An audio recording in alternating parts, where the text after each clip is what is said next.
So I was about to return this, the Yamaha SEQTRAK. My friends at Zounds sent it to me. They told me try it out. If you don't like it, send it back. And I was about to do that. But I have been trying to put together the most compact, standalone setup that I possibly can.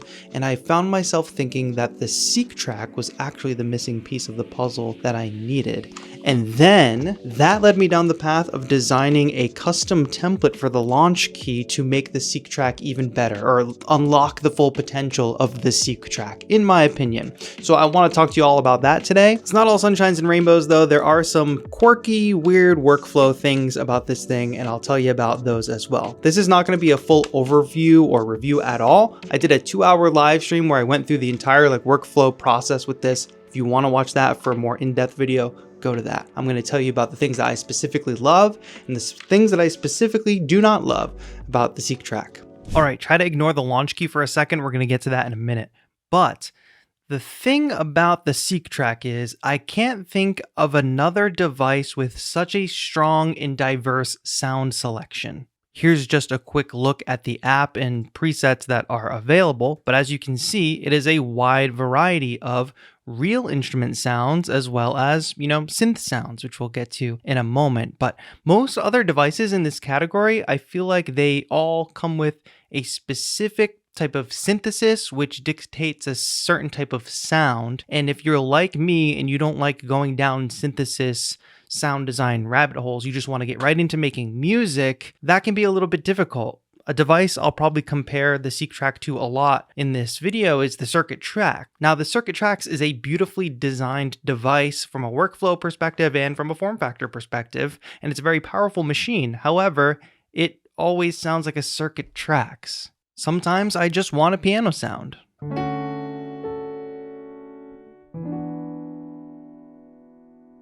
And look at this list of piano sounds.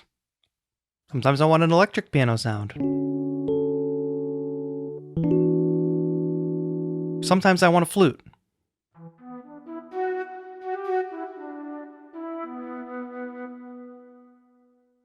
Of course, you may also want an ethereal pad.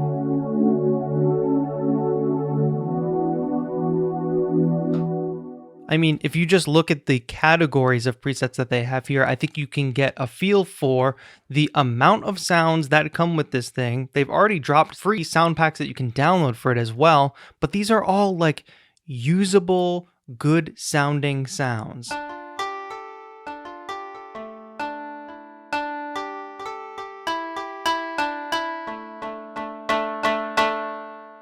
Far beyond the world of general MIDI, and then also far beyond this sounds like a specific synthesizer. I mean, we've got the DX track, of course, which Yamaha has years of experience crafting sounds for.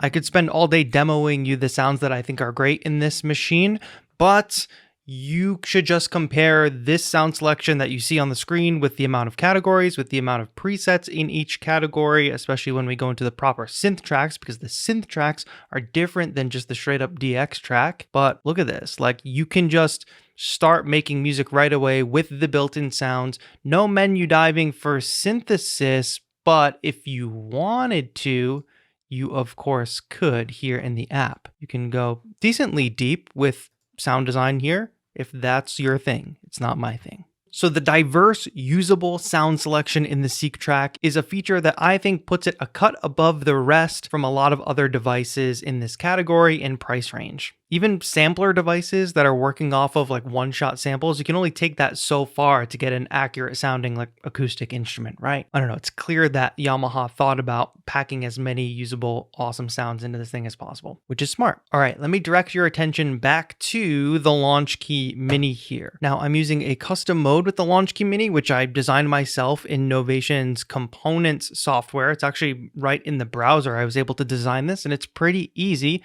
I'm able to customize both the pads as well as the pots, and I used this in conjunction with the SEQTRAK user guide, which has a list of all of the MIDI control change parameters. So if you want to map something, you can come and find the control change value for it here, the MIDI channels and the CC number. So I just ranted and raved about the sounds, but the number one thing is I want to be able to play these sounds not on these little clickety-clackety keys. I want to play them on actual piano keys. So I'm able to do that, obviously, from here. And I can change MIDI channels on the fly to change to playing the different instruments. That's easy enough. Then here on the pads, I've designed them so that I have access to each of the drum tracks. And actually one extra. So there's 7 drum tracks. And then I use this extra pad here to be a pitched down version of perk 2. Works for me. And then we have the sampler track. Each of these sampler one-shots here. 6 out of the 7, and I'll get to why that is because of these 2 red buttons in a moment. But the pots here are very cool. Let me just get a little jam going, actually. So here on the knobs, I've got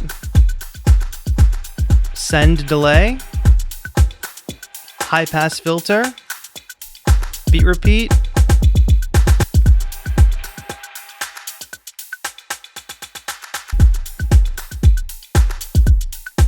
those 3 right off the bat are fun to play with. Then here on knob 4, I have my snare delay. These are just things that I specifically find fun to tweak during a live performance. This pot here is for the hi-hat delay.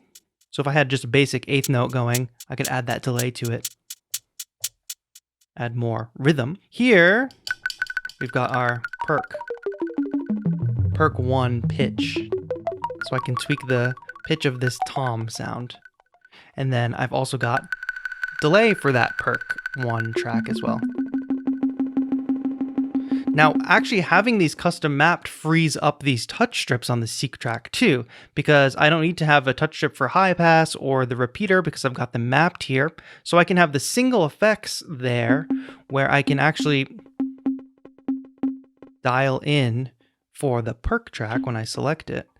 I can dial back that delay or dial it in. The last pot here is reverb for the sampler track. So these are just things that I have fun with since I'm trying to use this thing in a little performance setup. These are basically like performance effects that I like to use. The last 2 custom mappings here are the kick on and off. So I just find that this is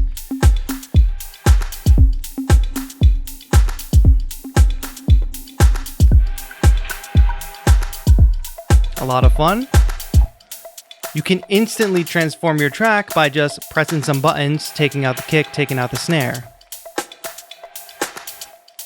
Combine that with these other effects.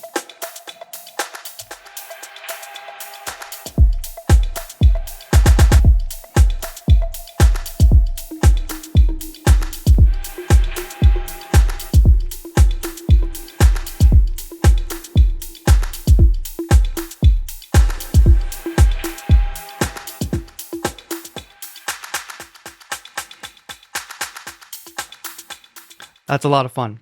Couldn't I just mute the kick and snare on the SEQTRAK, you're asking? Well, I certainly could, but it takes 2 hands. I have to hold the mute button and press the track that I want to mute. That is not very ergonomic for performance. Maybe for workflow, if you're just working on a track, it's fine.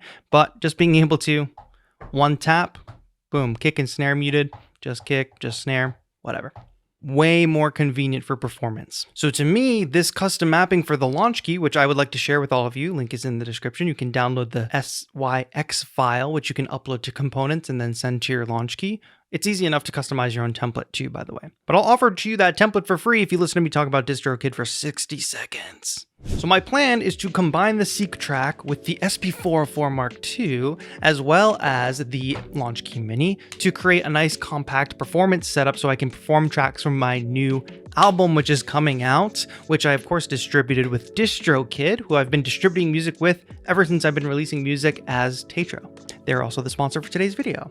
It was the Be Prolific model that DistroKid has that drew me to them, meaning like you only pay once a year and then you can upload as much music as you want. You don't have to pay per release. And I love the feeling I get after uploading a track and I get a bunch of emails from DistroKid when my artwork gets processed, when my tracks get approved and sent out to all the major stores. It's a good feeling. And you get your Spotify pre-save link pretty much right away. And when my latest single Hauntology dropped, they sent me this nice little promo image I could use on social media, which you can make more of in your DistroKid account. So there's lots of other tools for DistroKid artists other than just the distribution factor. So if you are looking to get your music in all the places people listen to music, check out the link in the description. You can get 7% off your first year of DistroKid. And I must say thank you to DistroKid once again for sponsoring this video and supporting the channel. But now let me tell you what I don't like about the SEQTRAK. All right, so important to note here, I just gushed over the sounds in this device, and I gushed over how I was able to sort of unlock the full potential of the SEQTRAK with the addition of a controller. Those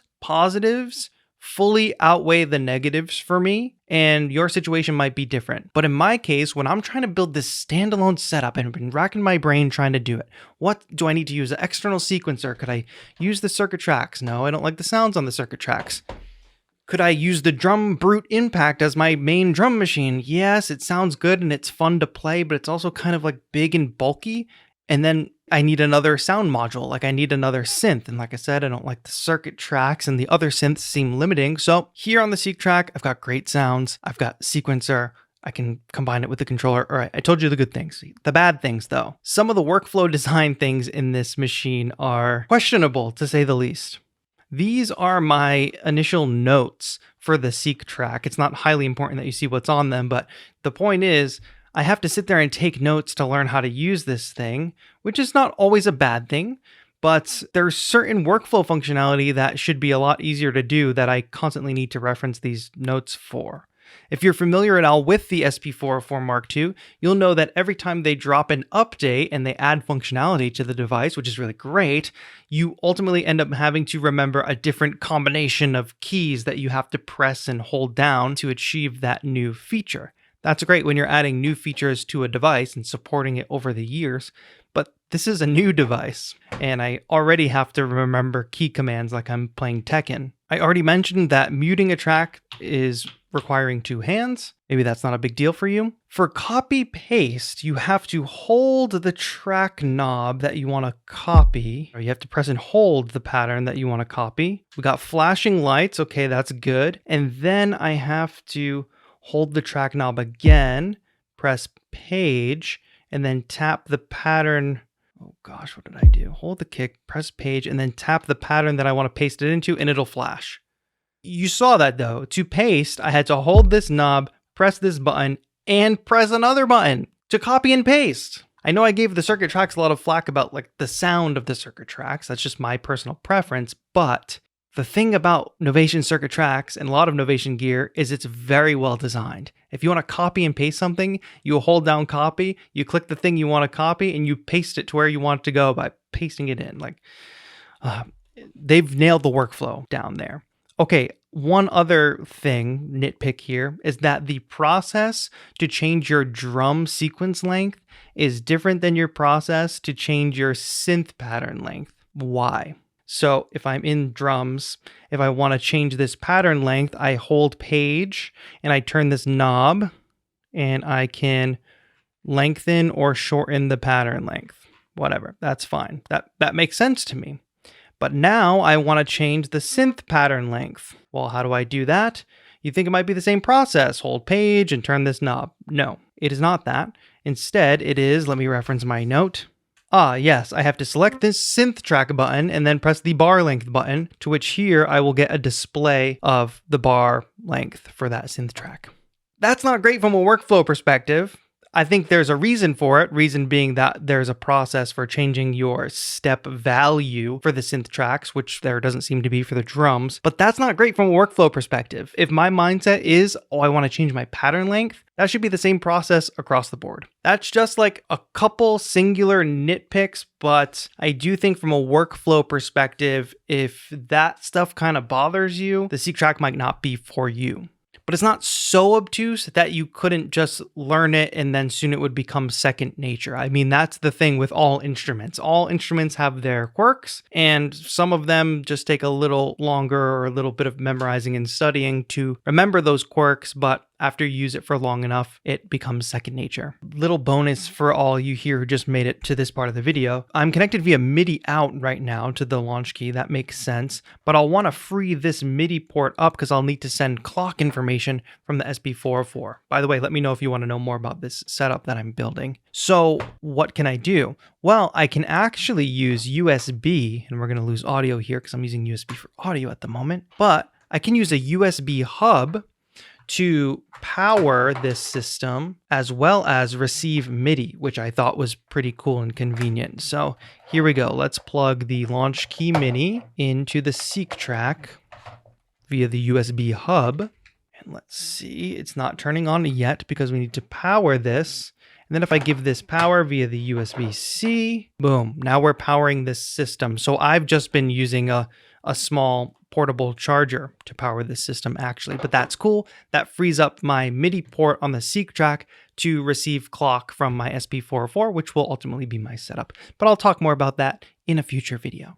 Love to hear what you think about all this in the comments down below. If you want to support the channel, you can use the link to Zounds and check out the SEQTRAK on their store. You can also check out the DistroKid link in the description down below. They are the sponsor of today's video. And if you want to be one of these cool names that is coming up on the screen right now, you can support the channel by hitting the join button down below, but that also gets you access to some free downloads, members only videos, members only workshop, our Discord server. You can send your music in for track feedback streams. It's a good time over in this community. So those are all ways that you can support the channel, but if you want to just support the channel for free, leave a like on your way out. This has been TAETRO. Have a good one.